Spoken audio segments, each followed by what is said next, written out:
All right. What's up? Let's let everybody get on in here. I'm gonna make sure everything is set, good to go. I think we're good. How's it going, everybody? Nothing much happened tonight. Man, that was wild. Let's see, we got about 200 of y'all in here. Pretty cool. Um, Letting y'all know now, if anything does break, I have the broadcast playing just to the side here, so gonna make sure that we're good to go on that one. But man, that was something. 19th different winner this year. Before we get into all the playoff talk, let's shine a light on Chris Buescher, or Christopher Buescher, as everyone calls him now, because I don't want his win to get swept under the rug because of playoff talk. Chris Buescher this season has been pretty much carrying this team, I would say, for the good part of the season over Brad Keselowski, and he deserves to have the recognition of doing that. The 19th different winner of this season, I believe, yes, and we're going to be breaking that 20 winner mark. Now, crap. I gotta get all the super chats pulled up because a lot of you guys left some before before we went live. So I thank you for that, by the way. Thank you. But let me pull those up just that way I don't miss anything y'all send me. I would hate to do that. All right. Supers, there we go. Cool. All right. I'm gonna read some of these before we get going, and then we'll get through the finishing order of this race. So Irvin Alvarado, thank you for the $9.99 tonight. The racing gods were hungry, and all the offerings made Chris Buescher the winner. Also, Toyota as a whole taking hot fresh L's. They know. Let's see, and you knew Kyle Busch. I know KFB blew that engine, but to leave the 45 out there was very sus. Yeah, that was pretty odd. 19 different winners, and you were dead still on. No, there won't be six. No, I didn't say there'd be 16 winners this season. I said there wouldn't be 16 winners in the regular season, or 16 winners for the playoff grid. That's what I said. I did not say there wouldn't be 16 on the season. I said there wouldn't be 16 on the playoff grid. That was a technicality I want to make sure is put out there. I was not wrong there. I was wrong about other things, but not on that one. They left the 45 out because they're racing for an owner's championship. Thank you, Baby, for that, for both of those. No, they're locked into the next round. They didn't need to be out there. Not that I care. It just made the drama better. Let's see. Shows if Buescher was at HMS, he'd be better than Chase. I won't go that far. Chase Elliott's a damn good driver. And then that covers the ones that I missed beforehand. But we got about 350 watching right now. Be sure to click that like button. Let's get all the likes up there as much as we can. And let's roll through the way that we finished this one out. I'll get to the rest of these super chats once we get through the finishing order, and then we'll get to the playoff grid after we get through those. But starting off, Christopher Buescher gets the win, 169 nice laps led.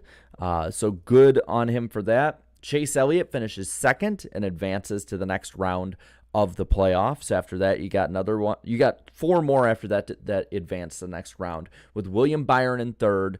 Then you have Christopher Bell in fourth after leading 143 laps. Kyle Larson in fifth after the contact with Bell with 34 laps led. And then Ross Chastain finishes the night in a pretty quiet sixth place. He was competitive, but he wasn't going for the win competitive, I would say. After that, you have A.J. Allmendinger with the seventh place finish. After him, there's Cole Custer in eighth.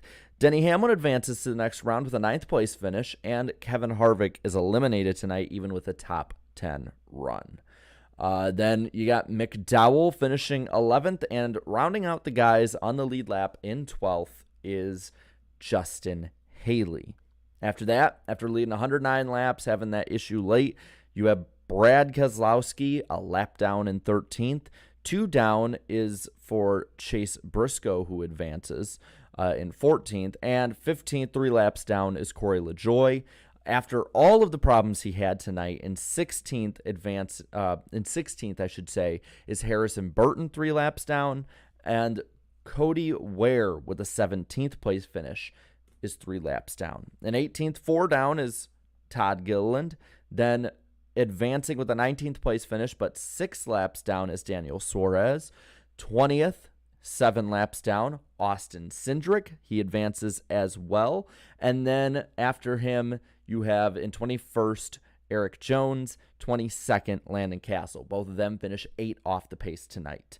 Then you have the 2 that finish 9 laps down with J.J. Yaley in 23rd and B.J. McLeod in 24th. Tyler Reddick is eliminated tonight, 31 laps down with a 25th place finish. Sorry, Eric, if you're watching out there, that was Eric Estep's championship pick this season. I'll be honest, I didn't think Reddick was going to get eliminated this round, though, either. Like, I'm genuinely disappointed with how he finished this out overall. After that, we have Ty Dillon in 26th, out of the race. Advancing in 27th is Joey Logano, also out of the race. And Eric Almirola, after leading 36 laps tonight, was out as well with a 28th place finish. In 29th, 90 laps down, Bubba Wallace. 30th, advancing after leading 9 laps and 161 off the pace, is Ryan Blaney. And then the rest of these guys from 31st on down are all out. You have 31st, Austin Dillon, eliminated. Then you have 32nd, Alex Bowman. He advances.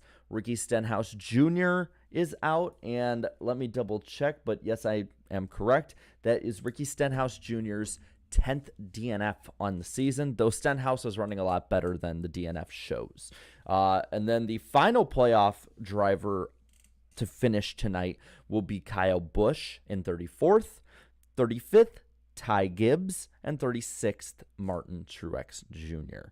So we got a lot of super chats rolling in here. I'm going to roll through a few of them, and we'll get to the playoff grid after this. Actually, perfect timing. NBC pulled it up as I was saying that. Hero Hope 5, thank you for the 2.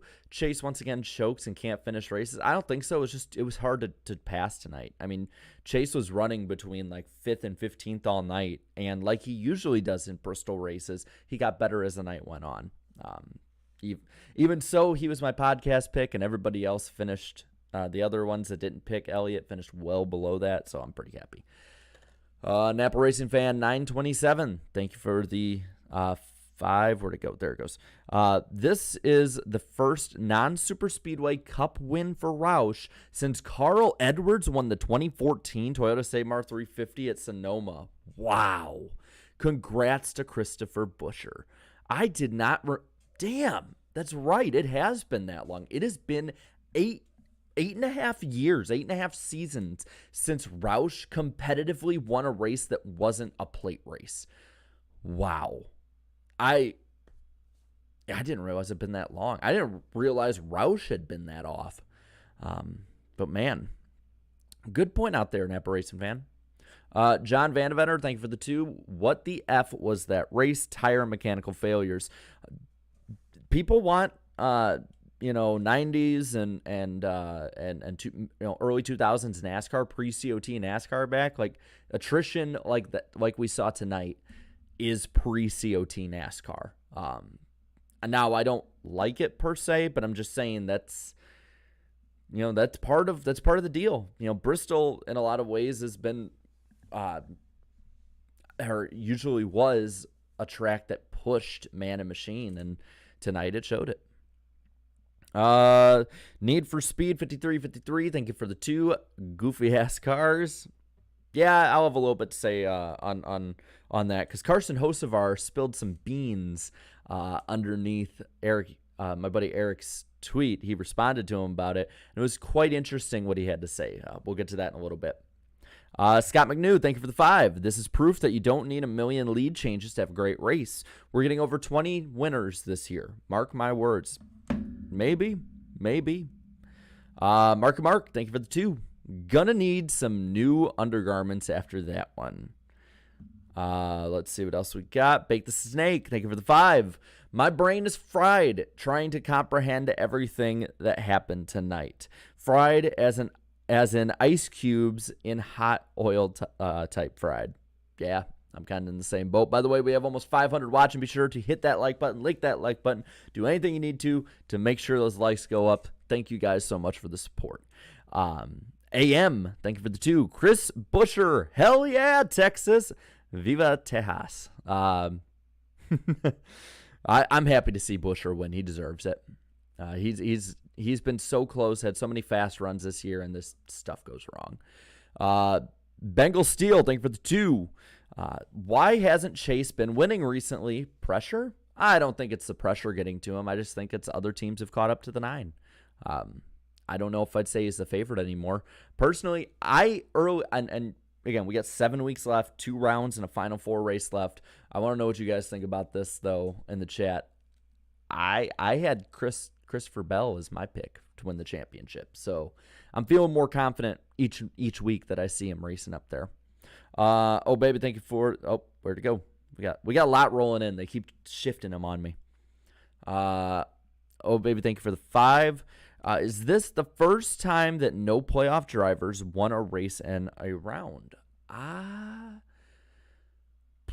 Since they incorporated the system, yes. I mean, if you want to count guys who were eliminated that are technically not playoff drivers anymore, then sure, this wasn't, but I don't count that. So, yeah, I think it is. PTM Billy, thank you for the 199. Is it 2023 yet? I'm speaking for Rowdy Nation. 7 more weeks, buddy. 7 more weeks. Dislocation, thank you for the 10.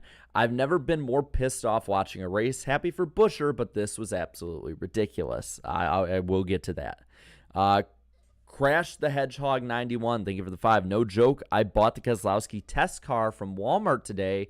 Maybe a sign. Maybe. I believe in signs and omens. Skid, thank you for the 5. In my opinion, this wasn't the best race of the season. Racing was all right somewhat, but I wish this car produced 150 more horsepower. I'm right there with you. More horsepower, I think, would definitely be needed to make this a better race overall. And then Freshness, I will read yours as the final super chat before we get to some other stuff. Thank you for the 5. Rest in peace, Harvick's playoff chances. We always got next year. There ain't many next years left for Kevin Harvick. That man ain't getting any younger. But yeah, so for all of you who've been waiting for this, let's get into the playoff grid, see what we got right now for who has advanced. And I'll list off the points, and then afterwards we can go over who is how many above or below. But these are the guys who have advanced. Chase Elliott, with the reset standings, is back in the lead with 3,040 points. Then you got Joey Logano in second with 3,025. Ross Chastain in third with 3,020. Then you got Kyle Larson with 3,019 in fourth. William Byron with 3,015 in fifth. Then in sixth, we got Denny Hamlin, 3,013. Seventh, Christopher Bell, 3,013. And eighth as well with Bell and Hamlin with 3,013 is Ryan Blaney. In ninth, we have Chase Briscoe, 3,009 points. 10th, Alex Bowman, 3,007 points. And in 11th, we have Daniel Suarez, 3,007 as well. And rounding this bit out, rounding these 12 out, Austin Cindric with 3,006. Now, moving forward into this, I want to let you know to start with that Chase Elliott will start this round 31 up. After that, 16 to the good is Joey Logano. Then 11 to the good, Ross Chastain. 10 to the good, Kyle Larson. 6 to the good, Byron. And then Hamlin, Bell, and Blaney are all 4 to the good. Briscoe 4 to the negative. And then 6 to the negative for Bowman and Suarez. And after that, 7 to the negative for Austin Cindric. So with it set like that, I will say I'm surprised Briscoe made it this far. I'm surprised that Byron made it this far, and I'm surprised that Alex Bowman did. With how they ran leading up to the playoffs, I am insanely surprised that they are still around. But they turned it on when it mattered. And Bowman, even with a wreck tonight, was good enough the first 2 races and avoided enough when everybody else was having problems to make it.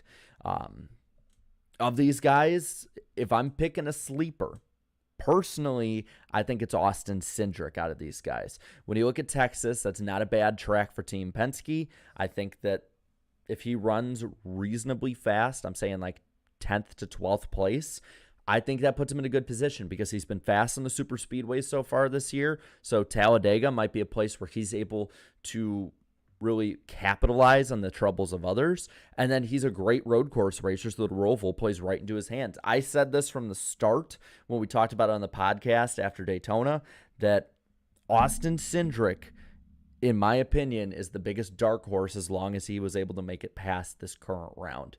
And the way it's looking right now, he very well may just slide right in there and take a spot from somebody who we might think should be in the round of 8.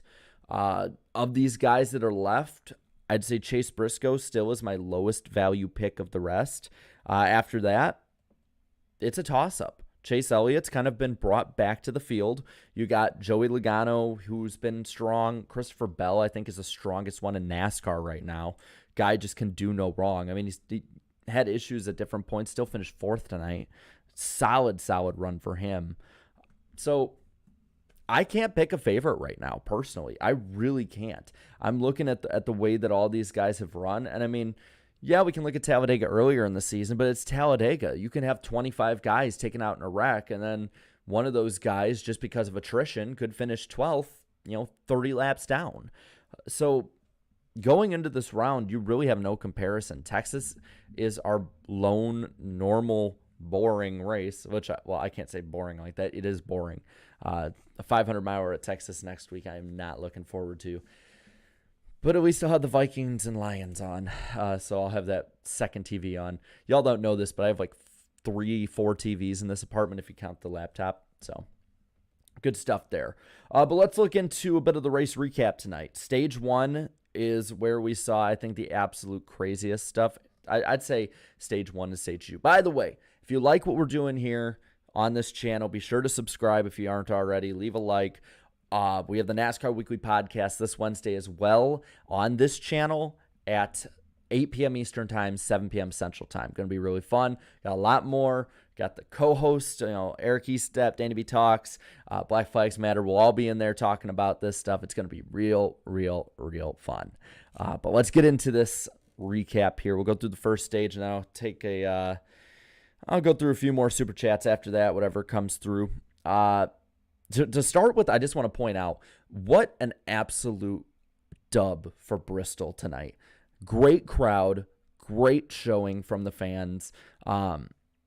Yeah, they've removed some seats, but still about 105,000 people from what most estimates I saw were, what the broadcast was talking about. When you can talk about having over 100,000 people at a cup race nowadays, when you can talk about having that many people at Bristol, which was something really tough to do for about 5 or 6 years, really good stuff for either the promotion or just NASCAR in general. And you know what? I bet that everybody at the track was having a great time and having fun with that. And I bet the atmosphere was just palpable. It was amazing.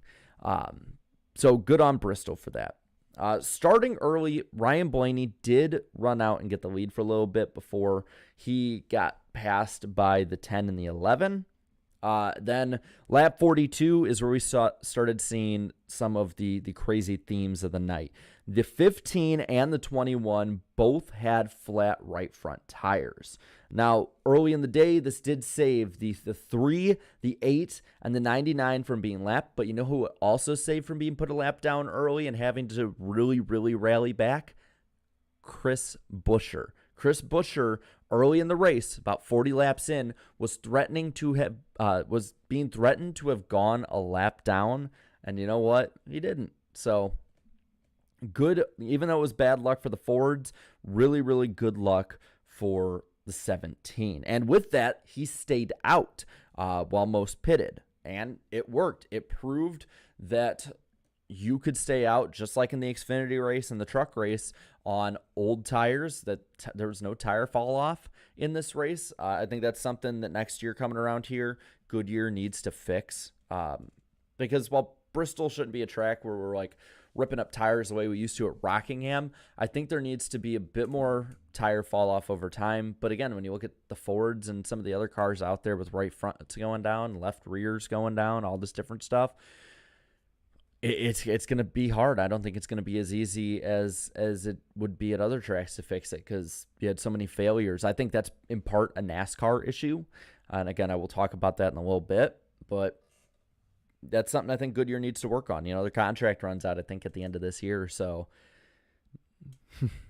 just saying, need to have a little pressure put on them.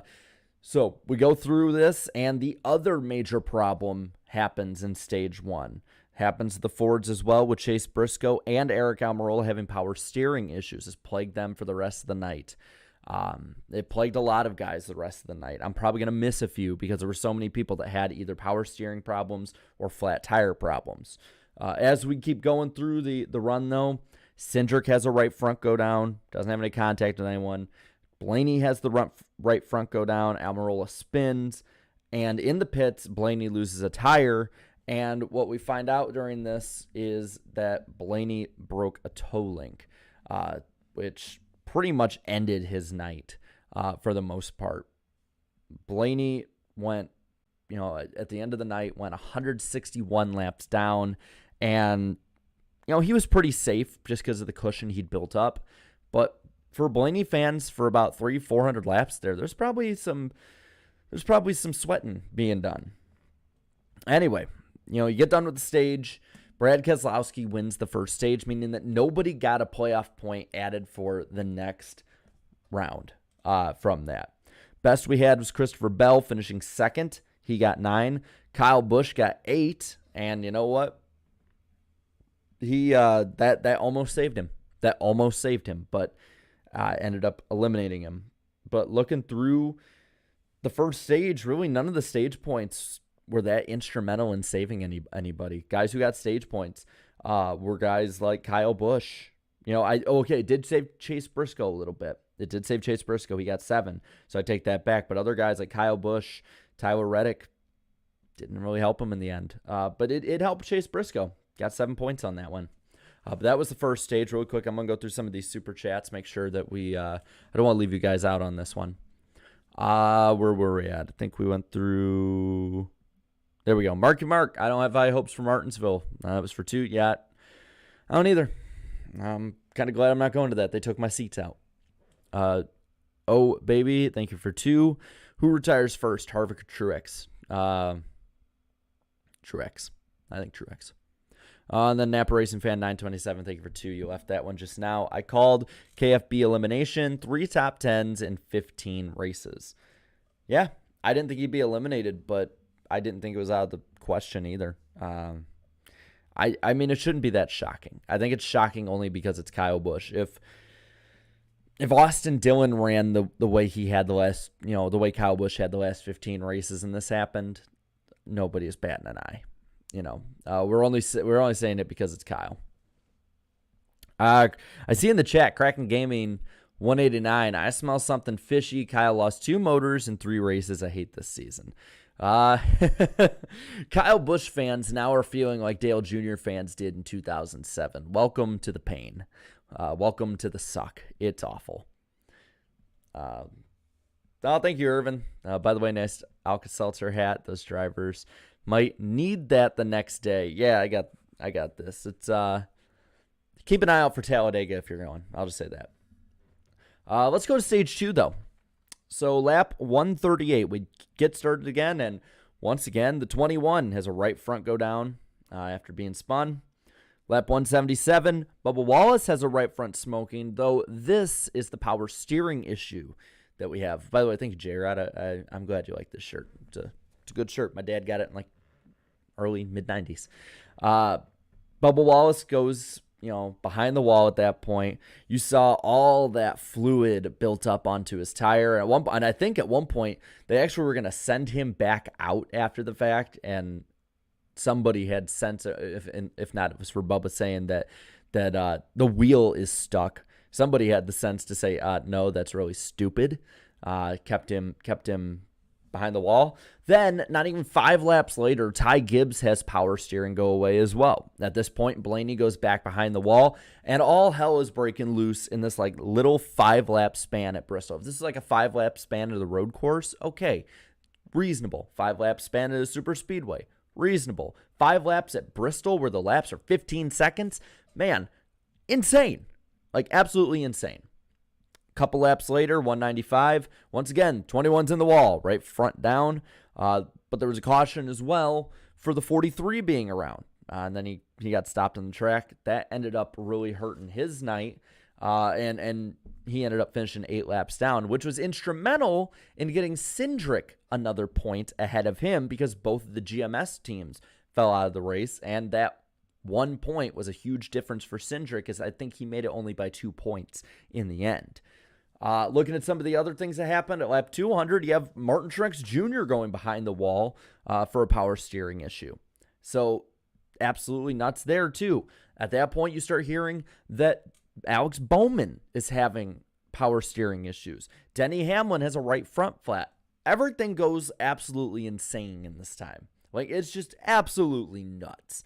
And when we finish out, it kind of gets lost, but I think this is going to be big because you saw the difference of 1 point. Christopher Bell gets 1 playoff point for winning the second stage. And when you look through as well, who's in third? Chase Briscoe. Chase Briscoe gets 8 stage points, which is, again, very helpful in getting him up through there.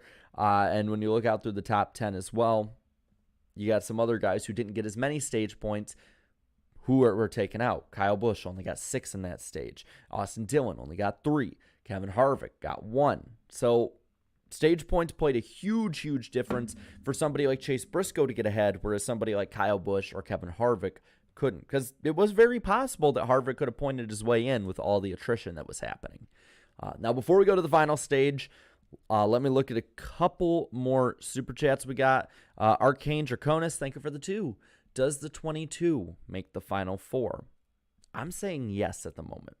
I am not wavering on my final 4. If I am not mistaken, my final 4 was Bell, Logano, Elliott, and Larson. I am not wavering on that. My final 4, they all made it through tonight. So I think they all comfortably made it through, honestly, looking at the way that we went through this. But let's go to the final stage. At this point, when the final stage starts, with everything happening stage point-wise, that meant that William Byron, Denny Hamlin, Joey Logano, Alex Bowman all locked into the next round. Sans the inspection gods taking over. Then you go to laps 263 as my voice starts to go out. Ryan Blaney gets back on track at this point. He's 149 laps down, which means that in about the last 230 laps, he lost 12 more laps to the leader. Lap 271, this is where we start seeing the huge domino effects playing. Kyle Busch blows an engine after running really well all night. It looked like for a bit that Kyle Busch was going to be the guy who absolutely blew it back up, got the win, changed the complexion of the cut line. But as is the case at Darlington, running well, running up front, having a good chance at winning, blows an engine. I get people cry sabotage, but I don't know, man. It would be fun, but it's kind of like you got to sit on Occam's razor here and think that the most likely outcome, like the most likely reasoning is why. But hey, you know what? I mean, it's fun. It's fun to theorize it. At this point, we think he's out. Suarez is doing good. Dillon's doing good. Reddick's doing just enough. Like, all these guys are doing just enough to stay ahead of Kyle Busch. And then they all get put up in an accident. Suarez ends up, losing control of the car, gets into Stenhouse, blows the whole thing up again. And now we're looking at the attrition race. The attrition race is really what started all of this, started the whole cut line battle up again. We actually had a pretty solid span of racing from about 280 to 350, where not too much happened. We actually had normal racing. Now I get people are saying that Bristol, it wasn't, nobody could pass tonight. but that's Bristol in a nutshell. No one really ever can easily pass at Bristol unless you're passing a really slow lap car. But with lap 350, Jones has a right rear go down, and that brings out the 10th caution of the night. And at this point, they announced that due to the way that it's all, fell together, Larson, Elliott, and Chastain all were locked in at that point for the rest of the night. So at that point, they can go for broke, just go for the win. Lap 389, Brad Keselowski would take the lead from Kyle Larson. And at this point, Keselowski's been running faster than anyone else for most of the night. He hasn't had any issues. And you're thinking, holy crap, Brad Keselowski might blow this whole thing up. Brad Keselowski might actually get a win. He looked like 2010s, like 2011 to like 2018 Brad Keselowski. Like it looked like he was going to just run away with the night. But as was the case for a lot of leaders tonight, that didn't happen. Nope. With 87 to go, or with 103 to go, you had a flat right front for Logano. At this point, he is in the playoffs for the next round, and this is where I start kind of theorizing. They said he had a problem, and that's why he had to pull off. But you kind of wonder, was Cindric being right on that line and needing positions? And, well, Logano finishing behind Cindric tonight. You start asking questions. By the way, thank you, Scott McNew, for being a member for a year. Thank you, buddy. How you feeling about the Vikings after last week? Good, but not overconfident. Eagles are a good team, and I don't want to underestimate them. But getting back to NASCAR here, with 87 to go, Brad Keselowski gets a right front flat and hands the race over to Buescher, Bell, Larson, Elliott. Those four were the guys at the end that we all had to worry about. Same with Harvick. Harvick was up there. We'll get to Harvick in a bit. With 76 to go, you see Almirola go behind the wall. This as well helps Cindric, helps a lot of those guys on the cut line. Doesn't help Kyle Busch. Doesn't help anybody else, really. Again, he had issues, but it's like Ford and Penske have been known for team orders before. Not saying they did it, just saying it could be a possibility. Again, probably is, I can't say it would be, just saying. It worked out weird. But with 60 to go, Bell is in the lead now, and he has a flat right rear. And he's able to actually keep it for the most part, together. I think he comes onto pit road second at that point. But this is where everything goes haywire. Kevin Harvick is up front running at a race-winning pace, and his crew doesn't get a left front on. And they have to bring him back in, tighten up the wheel, send him back out, puts him all the way to the back of the lead lap, as we've talked about. Really hard to pass with how it is, even for Bristol standards. And that ultimately ended his bid at making the next round. That ended his chance to blow up the grid. Denny Hamlin also had some issues too, ended his competitive night. And I believe those two finished back-to-back. Yeah, Hamlin finished 9th, Harvick finished 10th, which any other day would be pretty good. But with what was at stake, that was an issue. With 38 to go, Christopher Bell got into Larson, but nothing really came out of that. It's going to be interesting, though, if the two of them kind of start having at it. I know last year they weren't really seeing eye to eye with each other on things. But, yeah, that covers it. Then at that point, Chris Buescher runs away with it, wins the race by about a second over Chase Elliott. I thought for a bit there that Chase was going to chase him down, no pun intended. But ultimately, it didn't happen. So, kind of looking into it, I'm wanting to know what you guys think overall. I mean, it was crazy, but I have to admit the way that these tires were having issues, and let me pull that up. I'm not gonna pull it up and show you guys just because I don't have that all ready to go, but I want to show you, or at least read to you, what Carson Hocevar said earlier tonight. So right at the start when all this shit started hitting the fan, my buddy Eric tweeted, "What is happening to these Fords right front?" And Carson was nice enough to stir the pot.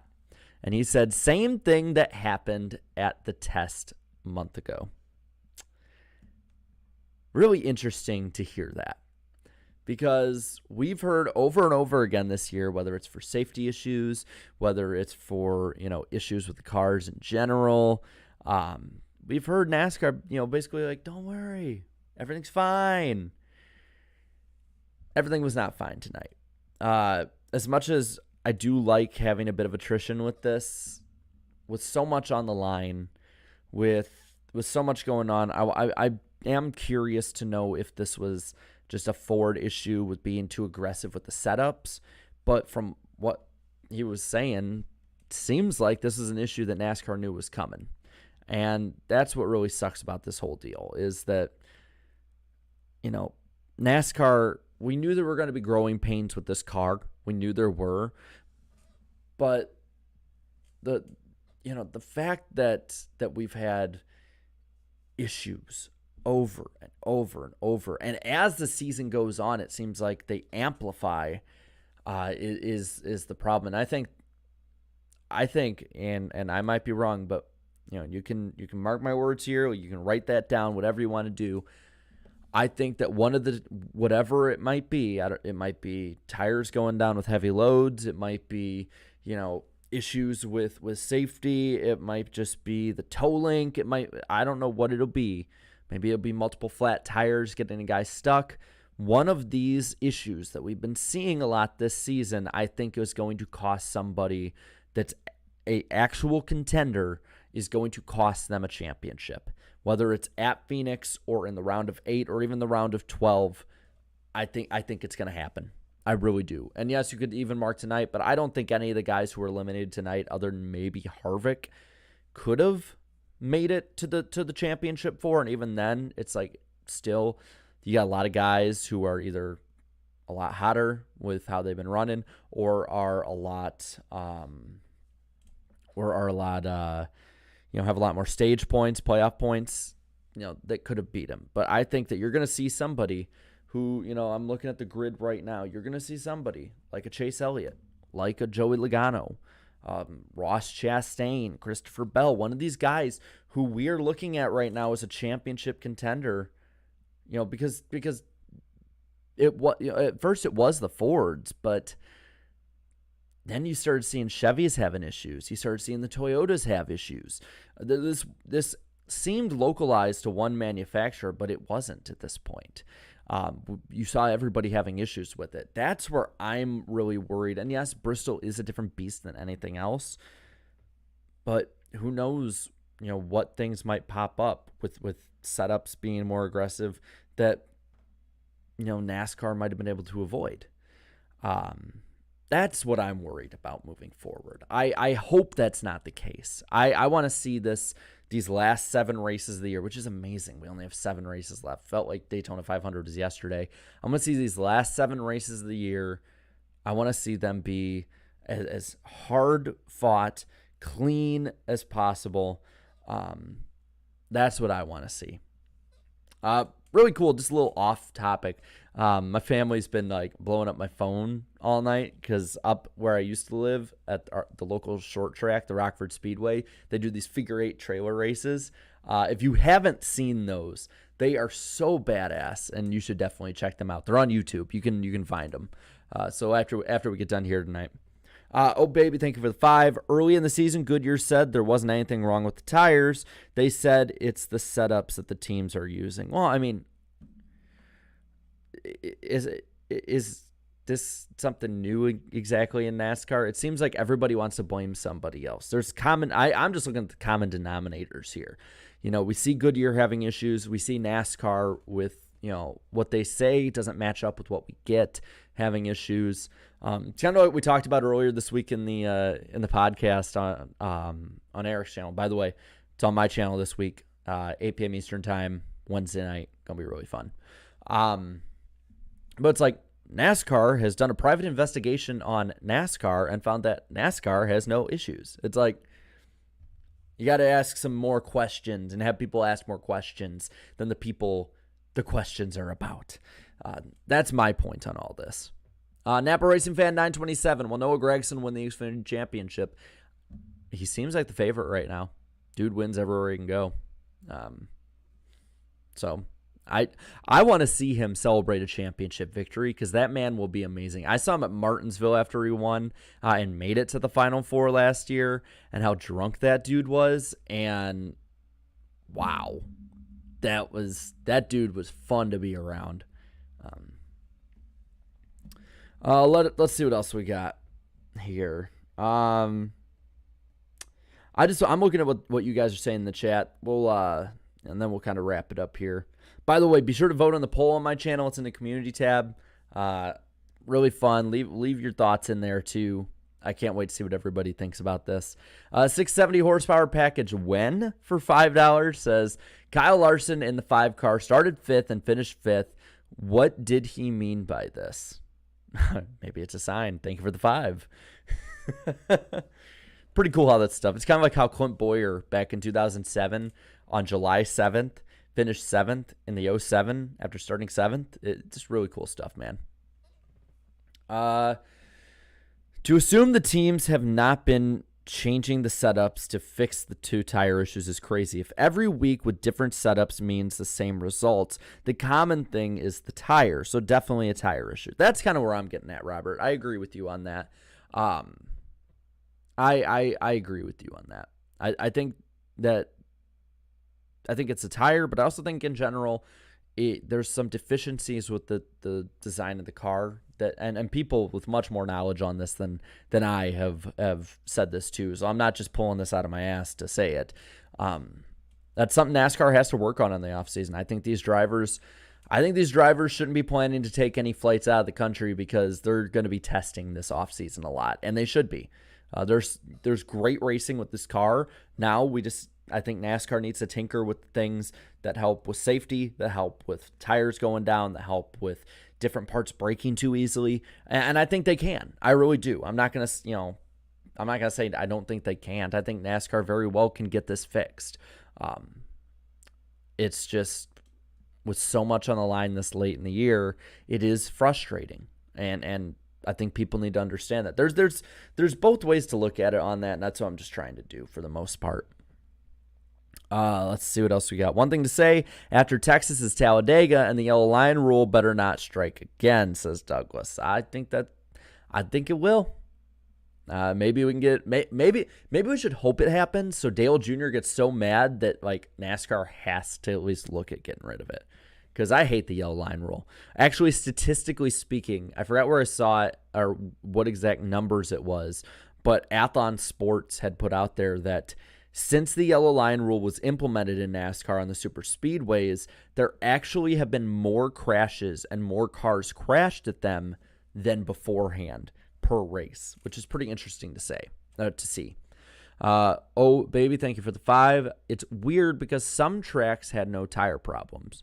Yeah, it's going to be different everywhere. It's going to be very different wherever we go.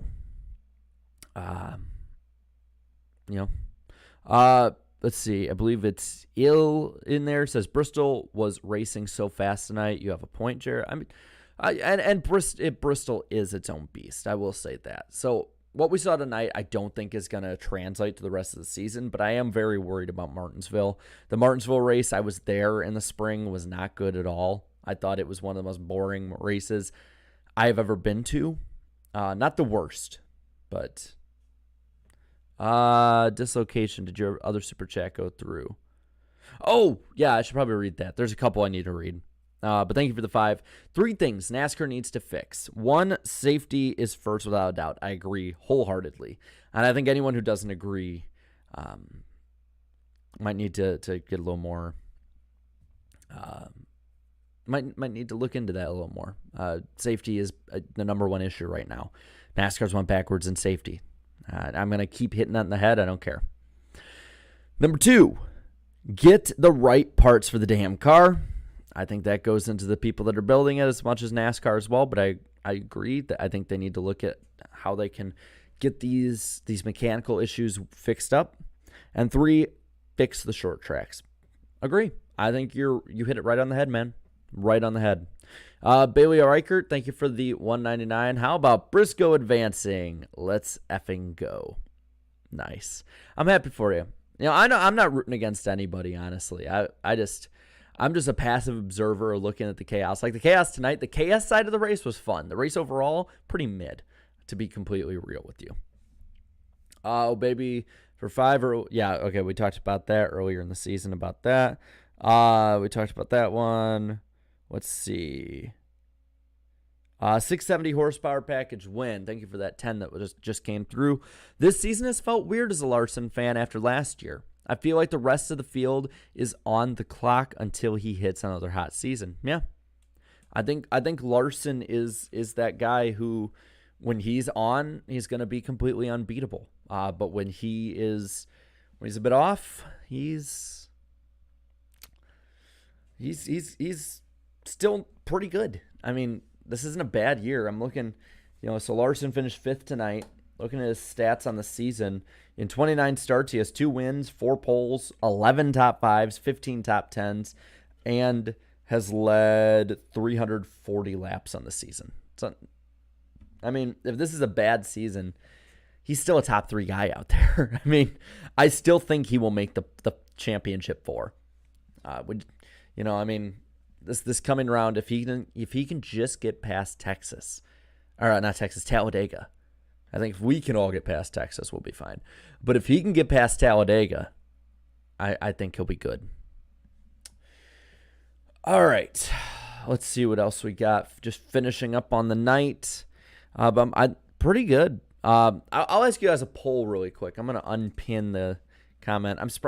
Usually I put more polls out there. I apologize. I'm going to put a poll, though. Of these final 4 guys, of the current last 4 on the grid, who makes it? And your options are Briscoe, Bowman, Suarez, and Centric. And I'm going to ask you now. Thank you for the 5. Oh, baby. Wasn't there talks about taking the flat pan off the cars on the short tracks? There was, but ultimately I think they chose not to do it. I think they said that they weren't going to be doing that. And holy Jesus, the first 43 votes are clear and concise on who they think is going to make it out of those 4. But I see a few of you are saying Centric, just from some of the stuff I brought up. If I had to go with my vote, I hope this doesn't change it too much. I'm still going Cindric. I think these next 3 races are ones he can capitalize on. If he can get some more points too, he might be able to make some noise those final 4 races. But it's looking quite clear who the votes are going towards. Wow. That is pretty damn crystal clear. We got like 150 votes already, and 61% are for Bowman. Last little bit here.